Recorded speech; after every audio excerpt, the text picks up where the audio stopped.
Ah jaa, oleksin peaaegu et tunnustanud.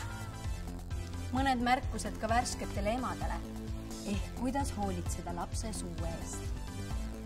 Esimesed piimahambad tulevad lapsele 6.–7. elukuul, siis tasub nende eest ka hoolitsema hakata. Pea meeles, hambakaarias tekitavad bakterid satuvad lapse suhu väliskeskkonnast, sellepärast ei tohi ema panna enda suhu lapse lutti või lusikat ja õed-vennad omavahel jagada üksteise lutte, lusikaid, kruuse, pulgakomme ja nii edasi. Oma lapse hambaid pese samamoodi nagu enda hambaid 2 korda päevas ja kasuta selleks õrna hambaharja. Pastat hakka kasutama siis, kui laps suudab selle peale pesemist juba iseseisvalt välja sülitada.